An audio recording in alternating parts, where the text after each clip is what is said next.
নমস্কাৰ আপোনালোকে চাই আছে DY 365 ডিজিটেল আৰু ষ্টুডিঅ'ত মৰ্নিংটা কটকে মুহূৰ্তত আমি এটা ডাঙৰ খবৰ লৈ আহিছো এইবাৰ মুগল খেদিবলৈ অখিল গগৈয়ে ঘোষণা কৰিছে শৰাইঘাটৰ ৰণ শৰাইঘাটৰ শেষ ৰণ ঘোষণা বিধায়ক অখিল গগৈ বিজেপি আৰু আৰএছএছক অখিল গগৈয়ে দিলে মুগল আখ্যা কি কৈছে এই সন্দৰ্ভত আমি আপোনালোকক সবিস্তাৰে জনাম এই মুহূৰ্তত হে ডাঙৰ খবৰটো এবাৰ অখিল গগৈয়ে ঘোষণা কৰিলে শৰাইঘাটৰ শেষ ৰণ মুগল খেদিবলৈ অখিল গগৈয়ে ঘোষণা কৰিছে শৰাইঘাটৰ শেষ ৰণ বিজেপি আৰু আৰএছএছক অখিল গগৈয়ে দিলে মুগল আখ্যা এটা ডাঙৰ খবৰ জনাইছো বিজেপি আৰু আৰএছএছক লৈ ডাঙৰ মন্তব্য কৰিছে অখিল গগৈয়ে বিজেপি আৰএছএছক খেদিবলৈ শৰাইঘাটৰ শেষ ৰণ হ'ব বুলি কৈছে বিজেপি আৰু আৰএছএছক মিৰ জুমলাৰ লগত তুলনা কৰিছে বিধায়ক অখিল গগৈয়ে আৰু বিজেপি থাকিলে ভাৰত তথা অসমখন গতাই দিয়া হ'ব বিদেশীৰ হাতত অখিল গগৈৰ বিস্ফোৰক মন্তব্য হিন্দুক ডাঙৰ কৰি অসমীয়া শেষ কৰি পেলাব বিজেপিয়ে বিধায়ক অখিল গগৈৰ মন্তব্য এয়া আৰু এইবাৰ অখিল গগৈয়ে ঘোষণা কৰিলে শৰাইঘাটৰ শেষ ৰণ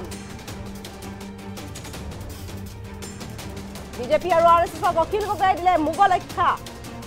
এটা বিস্ফোৰক মন্তব্য আগবঢ়াইছে বিধায়ক অখিল গগৈয়ে বিজেপি আৰএছএছক খেদিবলৈ হ'ব শৰাইঘাটৰ শেষ ৰণ বুলি মন্তব্য কৰিছে লগতে কৈছে যে বিজেপি আৰু আৰএছএছক মিৰ জুমলাৰ লগত তুলনা কৰিছে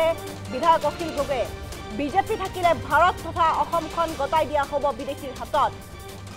আৰু হিন্দুক ডাঙৰ কৰি অসমীয়াক শেষ কৰি পেলাব বিজেপিয়ে এটা কেইবাটাও মন্তব্য আগবঢ়াইছে ডাঙৰ ডাঙৰ মন্তব্য আগবঢ়াইছে বিধায়ক অখিল গগৈয়ে আমাৰ লগত মন্তব্য আছে বিধায়ক অখিল গগৈৰ কি কৈছে আমি আপোনালোকক শুনাবলৈ চেষ্টা কৰিম জুমলাই মাত্ৰ 2 বছৰৰ কাৰণে অসম দখল কৰিছিলে দিল্লীৰ পৰা আহি মিৰ জুমলাই মাত্ৰ 2 বছৰৰ কাৰণে অসম দখল কৰিছিলে বিজেপিও দুটা টাৰ্মৰ কাৰণে অসম দখল কৰিলে 3 নম্বৰ টাৰ্মত আমি এই মুগলক এই বিজেপি আৰু আৰএছএছৰ এই মুগলক আমি অসমৰ পৰা খেদিব লাগিব আৰু সেইকাৰণে প্ৰকৃত অৰ্থত এবাৰ 2026 খন হ'ব আসল অৰ্থৰ শৰাইঘাটৰ শেষ ৰণ এই ৰণখনত বিজেপি আৰু আৰএছএছক অসমৰ পৰা খেদিব লাগিব আৰু ভৱিষ্যতে কেতিয়াও যাতে এই মুগল এই মিৰ জুমলা ইহঁত যাতে আৰু কোনোদিন আহি আমাৰ দেশ দখল কৰিব নোৱাৰে তাৰ ব্যৱস্থা আমি কৰিব লাগিব মূল্যবৃদ্ধিটো বিজেপি চৰকাৰৰ এটা প্ৰধান দিশ গতিকে যদি বিজেপি থাকে তেতিয়াহ'লে হিন্দু মুছলমানৰ কাজিয়া থাকিব শান্তি কেতিয়াও নাথাকে নাম্বাৰ 1 যদি বিজেপি থাকে তেতিয়াহ'লে আমাৰ দেশখন বিদেশীৰ হাতত বিক্ৰী কৰি দিব 2 যদি বিদেশী থাকে বিজেপি থাকে তেতিয়াহ'লে বস্তুৰ দাম বাঢ়িবই এইটো অৱধাৰিত আৰু যদি বিজেপি থাকে তেতিয়াহ'লে বিদেশৰ পৰা বিদেশীক আনি অসমীয়া জাতিক সৰু কৰিবৰ কাৰণে অসমীয়া জাতিক দুৰ্বল কৰিবৰ কাৰণে সংখ্যালঘুত পৰিণত কৰিবৰ কাৰণে আৰু হিন্দুক ডাঙৰ কৰি অসমীয়াক সৰু কৰিবৰ কাৰণে ব্যৱস্থা কৰিব সেইকাৰণে মই ভাবোঁ যেনেকৈ মিৰ জুমলাই মাত্ৰ 2 বছৰৰ কাৰণে অসম দখল কৰিছিলে দিল্লীৰ পৰা আহি মিৰ জুমলাই মাত্ৰ 2 বছৰৰ কাৰণে অসম দখল কৰিছিলে বিজেপিও দুটা টাৰ্মৰ কাৰণে অসম দখল কৰিলে 3 নম্বৰ টাৰ্মত আমি এই মুগলক এই বিজেপি আৰু আৰএছএছৰ এই মুগলক আমি অসমৰ পৰা খেদিব লাগিব আৰু সেইকাৰণে প্ৰকৃত অৰ্থত এবাৰ 2026 খন হ'ব আসল অৰ্থৰ শৰাইঘাটৰ শেষ ৰণ এই ৰণখনত বিজেপি আৰু আৰএছএছক অসমৰ পৰা খেদিব লাগিব আৰু ভৱিষ্যতে কেতিয়াও যাতে এই মুগল এই মিৰ জুমলা ইহঁত যাতে আৰু কোনোদিন আহি আমাৰ দেশ দখল কৰিব নোৱাৰে তাৰ ব্যৱস্থা আমি কৰিব লাগিব আৰু এয়া আছিল বিধায়ক অখিল গগৈৰ মন্তব্য বিজেপি আৰএছএছক মিৰ জুমলাৰ লগত তুলনা কৰিছে বিধায়ক অখিল গগৈয়ে আৰু লগতে তেওঁ কৈছে যে শৰাইঘাটৰ শেষ ৰণৰ ঘোষণা কৰিছে বিধায়ক অখিল গগৈয়ে বিজেপি আৰএছএছক অখিল গগৈয়ে দিলে মুগল আখ্যা বিজেপি আৰু আৰএছএছক খেদিবলৈ হ'ব শৰাইঘাটৰ শেষ ৰণ বিজেপি আৰএছএছক মিৰ জুমলাৰ লগত তুলনা কৰিছে অখিল গগৈ আৰু বিজেপি থাকিলে ভাৰত তথা অসমখন গতাই দিয়া হ'ব বিদেশীৰ হাতত হিন্দুক ডাঙৰ কৰি অসমীয়া শেষ কৰি পেলাব বিজেপিয়ে পুনৰ মন্তব্যটো আগবঢ়াইছো আপোনালোকলৈ মিৰ জুমলাই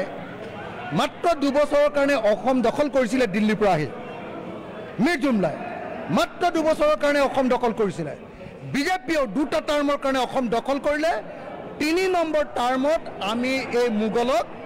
এই বিজেপি আৰু আৰএছএছৰ এই মুগলক আমি অসমৰ পৰা খেদিব লাগিব আৰু সেইকাৰণে প্ৰকৃত অৰ্থত এবাৰ 2026 খন হ'ব আচল অৰ্থৰ শৰাইঘাটৰ শেষ ৰণ এই ৰণখনত বিজেপি আৰু আৰ এছ এছক অসমৰ পৰা খেদিব লাগিব আৰু ভৱিষ্যতে কেতিয়াও যাতে এই মোগল এই মিৰ জুমলা ইহঁত যাতে আৰু কোনোদিন আহি আমাৰ দেশ দখল কৰিব নোৱাৰে তাৰ ব্যৱস্থা আমি কৰিব লাগিব মূল্যবৃদ্ধিটো বিজেপি চৰকাৰৰ এটা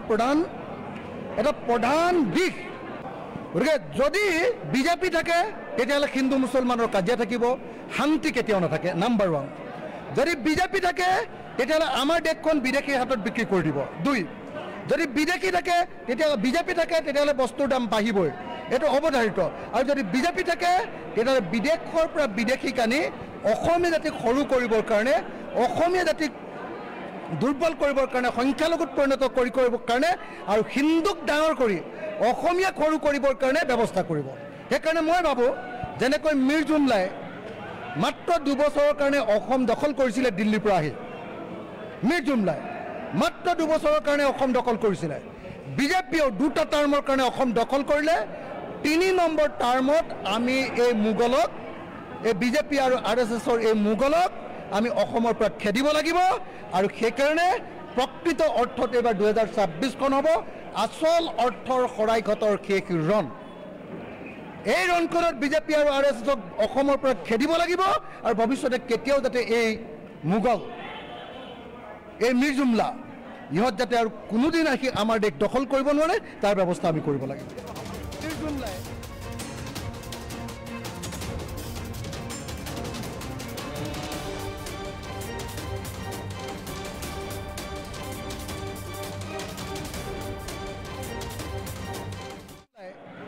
মাত্ৰ 2 বছৰৰ কাৰণে অসম দখল কৰিছিলে দিল্লীৰ পৰা আহি মিৰ জুমলাই মাত্ৰ 2 বছৰৰ কাৰণে অসম দখল কৰিছিলে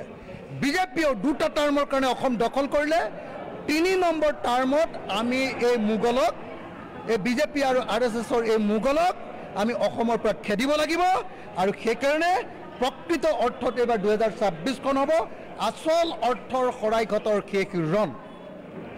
এই ৰণখনত বিজেপি আৰু আৰ এছ এছক অসমৰ পৰা খেদিব লাগিব আৰু ভৱিষ্যতে কেতিয়াও যাতে এই মোগল এই মিৰ জুমলা ইহঁত যাতে আৰু কোনোদিন আহি আমাৰ দেশ দখল কৰিব নোৱাৰে তাৰ ব্যৱস্থা আমি কৰিব লাগিব মূল্যবৃদ্ধিটো বিজেপি চৰকাৰৰ এটা প্ৰধান দিশ গতিকে যদি বিজেপি থাকে তেতিয়াহ'লে হিন্দু মুছলমানৰ কাজিয়া থাকিব শান্তি কেতিয়াও নাথাকে নাম্বাৰ ওৱান যদি বিজেপি থাকে তেতিয়াহ'লে আমাৰ দেশখন বিদেশীৰ হাতত বিক্ৰী কৰি দিব দুই যদি বিদেশী থাকে বিজেপি থাকে তেতিয়াহ'লে বস্তুৰ দাম বাঢ়িবই এইটো অৱধাৰিত আৰু যদি বিজেপি থাকে তেতিয়াহ'লে বিদেশৰ পৰা বিদেশীক আনি অসমীয়া জাতিক সৰু কৰিবৰ কাৰণে অসমীয়া জাতিক দুৰ্বল কৰিবৰ কাৰণে সংখ্যালঘুত পৰিণত কৰিবৰ কাৰণে আৰু হিন্দুক ডাঙৰ কৰি অসমীয়াক সৰু কৰিবৰ কাৰণে ব্যৱস্থা কৰিব সেইকাৰণে মই ভাবোঁ যেনেকৈ মিৰ জুমলাই মাত্ৰ 2 বছৰৰ কাৰণে অসম দখল কৰিছিলে দিল্লীৰ পৰা আহি মিৰ জুমলাই মাত্ৰ 2 বছৰৰ কাৰণে অসম দখল কৰিছিলে বিজেপিয়েও 2টা টাৰ্মৰ কাৰণে অসম দখল কৰিলে 3 নম্বৰ টাৰ্মত আমি এই মোগলক এই বিজেপি আৰু আৰ এছ এছৰ এই মোগলক আমি অসমৰ পৰা খেদিব লাগিব আৰু সেইকাৰণে প্ৰকৃত অৰ্থত এইবাৰ 2026খন হ'ব আচল অৰ্থৰ শৰাইঘাটৰ শেষ ৰণ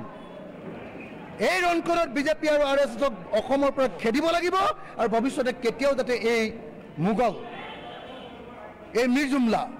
ইহঁত যাতে আৰু কোনোদিন আহি আমাৰ দেশ দখল কৰিব নোৱাৰে তাৰ ব্যৱস্থা আমি কৰিব লাগিব